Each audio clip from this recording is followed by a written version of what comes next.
नमस्कार मित्रों, आज इस वीडियो में जानेंगे सामूहिक दुर्घटना बीमा योजना अर्थात जीपीए प्रपोजल योजना के बारे में।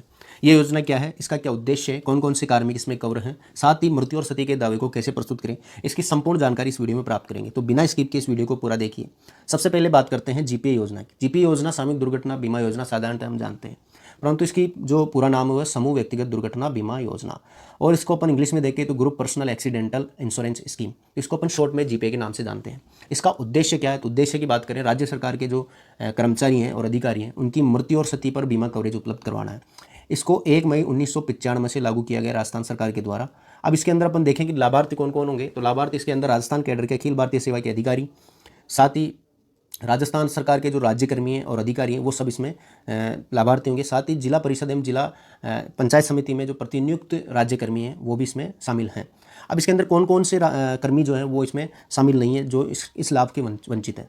तो पुलिस विभाग के वर्दीधारी कार्मिक, विद्युत कर्मी, नगर पालिका और नगर निगम के कार्मिकों पर ये लागू नहीं है। इनके लिए अलग से जीपीए योजना संचालित की जा रही है।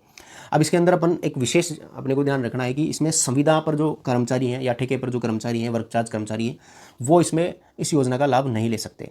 उसके बाद हम देखते हैं कि इसमें नियुक्ति तिथि के आधार पर जो है बीमा कवरेज किस प्रकार से अपने को मिलता है। तो जिनकी नियुक्ति 30 अप्रैल 2021 या इससे पूर्व हुई है तो उनको प्रीमियम जो है वो 31 मई 2021 तक जमा कराना अनिवार्य है। और प्रीमियम जो है वो किस प्रकार से करवाना है, तो प्रीमियम राशि जो है उनको अप्रैल 2 मई 2021 के बिल से कटवाना है। अब इसमें अपन नेक्स्ट देखेंगे कि वे कर्मचारी जिनकी नियुक्ति 1 मई 2021 या इसके बाद होनी है, तो 1 मई 2021 व इसके बाद में यदि किसी की नियुक्ति हुई है तो उनका जो प्रीमियम है वो प्रीमियम प्रोरेटरा बेसिस पर अपने को जमा करवाना है। तो प्रोरेटरा बेसिस क्या है, तो प्रोरेटरा बेसिस के लिए गणना सूत्र है, इससे अपन प्रीमियम की राशि गणना कर सकते हैं। सबसे पहले एक विशेष जो बात अपने को ध्यान रखना है कि वे जो कर्मचारी जो 1 मई 2021 के बाद नियुक्त है तो उनका जब प्रथम जो बिल बनेगा तो प्रथम वेतन बिल से आपको प्रीमियम जो है वो जमा करवाना है, और जब भी प्रीमियम जो जिस तारीख को जमा होगा तो उसी से ही उसको बीमा कवरेज में माना जाएगा। तो इस प्रकार से बीमा कवरेज जमा तिथि से ही माना जाएगा। उसके बाद बात करते हैं प्रीमियम की गणना जो है, प्रीमियम की गणना प्रोरेटरा जो है बेसिस पे किस प्रकार से होगी, तो प्रीमियम गुणा नियुक्ति तिथि से 30/4/2022 तक शेष दिनों की संख्या डिवाइड बाय 365। तो इससे आप आराम से निकाल सकते हैं कि कितना जो है प्रीमियम बनेगा। तो प्रीमियम किस प्रकार से डिसाइड होगा, तो प्रीमियम के लिए पहले केवल 220 रुपये एकमात्र ऑप्शन था, 220 रुपये के अंदर बीमा धन 3 लाख रुपये का अपने को लाभ प्राप्त होता था। परंतु अभी जो है राजस्थान सरकार के द्वारा वित्तीय वर्ष 2021-22 में आधार पर जो है राज्य कर्मियों को देय राशि 3 लाख रुपये के विकल्प के साथ साथ 3 अन्य विकल्प भी दिए गए हैं। तो पहला 220 रुपये के अंदर 3 लाख रुपये का बीमा धन का लाभ, और 700 के अंदर 10 लाख का, 1400 के अंदर 20 लाख का, और 2100 के अंदर 30 लाख का लाभ प्राप्त कर सकते हैं। तो इस प्रकार से ये बीमा धन का लाभ है वो कब से कब तक बीमा कवरेज रहेगा तो उसकी बात करते हैं। तो 1 मई 2021 से 30 अप्रैल 2022 तक ये बीमा कवरेज रहेगा। इस अवधि के अंतर्गत यदि किसी की डेथ हो जाती है या कोई शारीरिक क्षति पहुंचती है तो उस केस में आप जो है इस योजना का लाभ प्राप्त कर सकते हैं। अब इसमें प्रपोजल फॉर्म की बात करते हैं कि प्रपोजल फॉर्म या मनोनीत फॉर्म जो है आपको किस प्रकार से भरना है।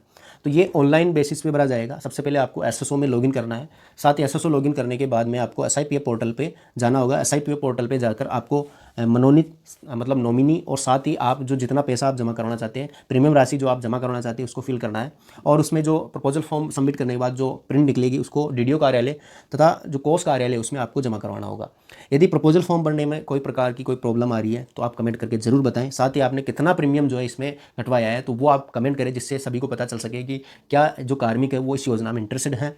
उसके बाद अब नॉमिनी की बात करते हैं कि नॉमिनी हम किसको कर सकते हैं, तो पति पत्नी एवं पुत्र और अविवाहित जो पुत्रियां हैं उनको अपन नॉमिनी कर सकते हैं। उसके अलावा यदि इनमें से कोई जीवित नहीं है तो उस केस में अविवाहित पुत्रियों, 18 वर्ष से कम उम्र के भाई, अविवाहित विधवा बहनें और माता पिता को इसमें अपन नॉमिनी कर सकते हैं। उसके बाद में यदि इनमें से कोई जीवित नहीं है तो उस केस में न्यायालय द्वारा उत्तराधिकारी प्रमाण पत्र के आधार पर नॉमिनी फॉर्म अपन नॉमिनी किसी को भी जो भी उसमें उत्तराधिकारी होगा उसको अपन कर सकते हैं। अब इसके अंदर अपन देखते हैं कि जो जीपीए अर्थात सामूहिक दुर्घटना बीमा योजना, इसके महत्वपूर्ण बिंदु जो सामान्यतया डीडीओ और कर्मचारी को मालूम नहीं होते, जिसके अभाव में जो इस योजना का लाभ अपन नहीं ले पाते हैं। तो अब इसमें अपन देखते हैं कि महत्वपूर्ण बिंदु जो जानना हमारे को आवश्यक है। सबसे पहले प्रोबेशनरी ट्रेनीज पर ये अनिवार्य रूप से लागू है। यदि कोई प्रोबेशनरी ट्रेनीज है तो ये योजना उन पर अनिवार्य रूप से लागू रहेगी।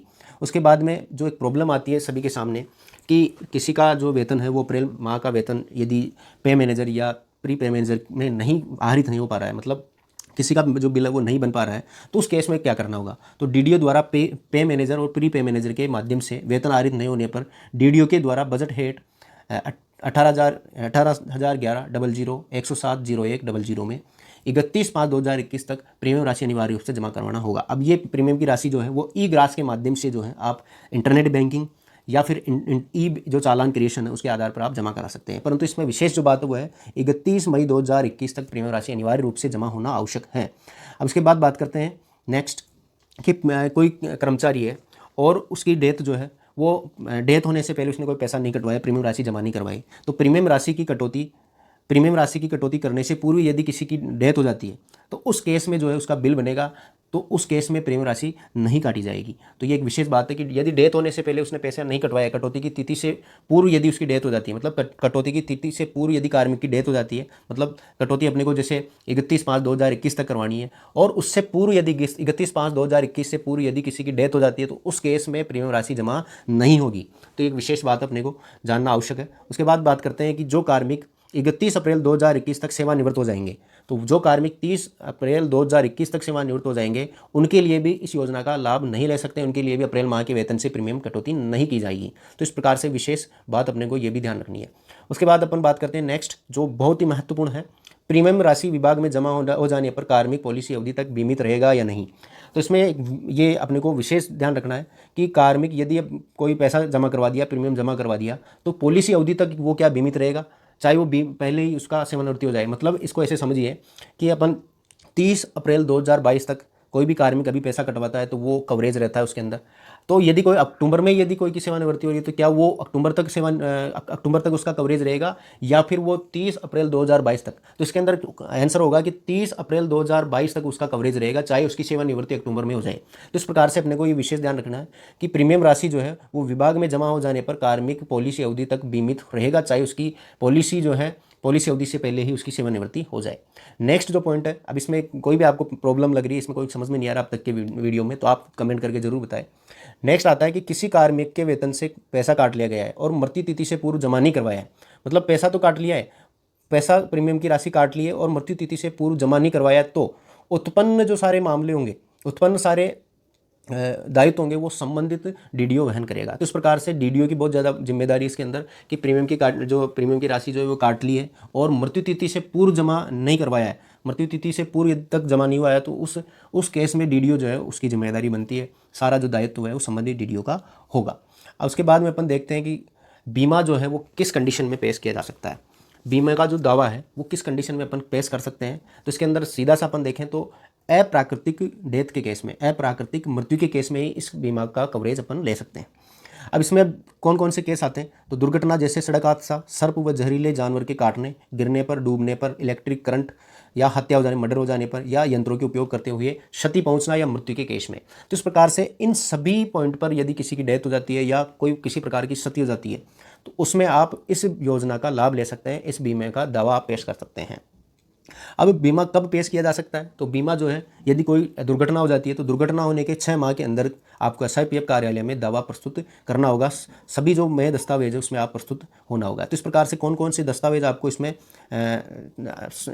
जमा करवाने हैं, तो इसमें अपन सबसे पहले देखते हैं FIR, फर्स्ट इंफॉर्मेशन रिपोर्ट, जो पुलिस में आप FIR दर्ज कराते हैं वो, FR फाइनल रिपोर्ट, उसके बाद PMR जो पोस्टमार्टम जो रिपोर्ट है डेथ के केस में पोस्टमार्टम रिपोर्ट, और मेडिकल सर्टिफिकेट बोर्ड जो ये बोर्ड द्वारा जो जारी सर्टिफिकेट है वो जो है वो क्षति के केस में आपको प्रस्तुत करना होगा। उसके अलावा मृत्यु प्रमाण पत्र, इलाज का विवरण, वोटर ID, आधार कार्ड, पैन कार्ड, साथ ही मूल प्रस्ताव पत्र जो आपने फिल किया था वो, और मोबाइल नंबर। तो इस प्रकार से सारे दस्तावेज आप संलग्न करके दावा पेश कर सकते हैं SIPF कार्यालय में। दुर्घटना के 6 माह के अंदर अंदर अपने को ये करना होता है।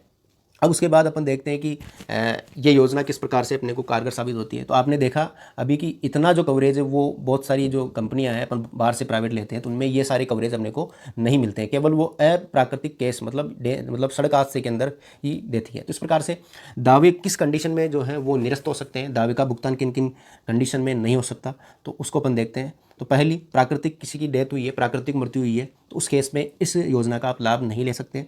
आत्महत्या हुई है या आत्मक्षति पहुंचाने की कोशिश की किसी ने, तो उस केस में भी आपको ये जो है इस योजना का लाभ नहीं मिल सकता। उसके बाद में कोई बीमार है या पागलपन है, तो उस केस में यदि कोई को पागल है तो उस केस में वो डूब के मर जाता है या किसी प्रकार की दुर्घटना हो जाती है तो उस केस में भी उसको योजना का लाभ नहीं मिलेगा। आपराधिक उद्देश्य से कानून का उल्लंघन करने पर भी इस योजना का लाभ नहीं मिलेगा। दुर्घटना के पश्चात प्रीमियम प्राप्त होने पर, इसमें विशेष बात है कि डीडीओ जो है उसकी जिम्मेदारी होती है। डीडीओ की बहुत ज़्यादा जिम्मेदारी है कि दुर्घटना के पश्चात प्रीमियम प्राप्त होना। तो प्रीमियम जो है राशि यदि कट गई है तो उसको प्रीमियम राशि को भुगतान करना है, जमा करवाना है जल्द से जल्द, जिससे अपने को ये कंडीशन अपने पास नहीं हो पाए। तो दुर्घटना के पश्चात प्रीमियम जमा होने पर भी दावे का भुगतान नहीं किया जाता। उसके बाद में डूबने या जहरीले सांप या जहरीले जानवर के काटने पर एफआईआर, एफआर और पीएमआर जो है वो आप नहीं दे पाते हो तो उस केस में भी दावे भुगतान नहीं किए जाते। तो इस केस में भी डीडीओ की जिम्मेदारी है कि दुर्घटना के पश्चात प्रीमियम प्राप्त हो रहा है, उसके बाद में डूबने या जहरीले जानवर या सर्प के काटने पर एफआईआर, एफआर और पीएमआर की जानकारी नहीं होने के कारण बहुत सारे प्रीमियम जो एफआईआर दर्ज नहीं करवाते, तो उस केस में भी प्रीमियम राशि जमा नहीं होती है। और महत्वपूर्ण जो विलंब से प्राप्त जो दावा होगा, मतलब आप 6 महीने के बाद में जा रहे हो तो उस केस में भी पैसा नहीं मिलेगा। तो इस प्रकार से डीडीओ की बहुत महत्वपूर्ण जिम्मेदारी है। डीडीओ किसी प्रकार की क्षति या मृत्यु की अवस्था में मनोनीत या परिजनों को निर्धारित समय अवधि में एफआईआर, एफआर और पीएमआर आदि दस्तावेज सही दावा प्रस्तुत करने में प्राथमिकता से सहयोग करना चाहिए। साथ ही एफआईआर एवं पीएमआर की अनिवार्यता संबंधी प्रावधान का व्यापक प्रचार प्रसार करना अनिवार्य है। इससे सभी कार्मिक और जो अधिकारी है या डीडीओ है तो उनको ये योजना के बारे में जानकारी होना आवश्यक है, जिससे किसी कर्मचारी को लाभ मिल सके क्षति के केस में या डेथ के केस में। तो इस प्रकार से ये वीडियो आपको अच्छी लगी है तो कमेंट करके ज़रूर बताएं कि आपको कौन सा पार्ट इस वीडियो के अंदर बहुत अच्छा लगा। और साथ ही नेक्स्ट वीडियो में अपन राज मेडिक्लेम जीपीए प्रपोजल योजना में किस प्रकार से कौन कौन सी क्षति के अंदर कितनी कितनी राशि का प्रावधान है वो भी जानेंगे। साथ ही ये वीडियो आपको अच्छी लगे तो इसको लाइक करें, जिससे हमारा मोटिवेशन बना रहे। इस वीडियो को अपने सहकर्मियों और मित्रों के साथ शेयर करें, उनको ये महत्वपूर्ण जानकारी पहुंचाएं जिससे उनको भी लाभ प्राप्त हो। इस योजना से संबंधित कोई प्रॉब्लम आ रही है तो आप कमेंट करके ज़रूर बताएं। और ऐसी नॉलेजफुल वीडियो के लिए आप अपने चैनल को सब्सक्राइब कीजिए। धन्यवाद।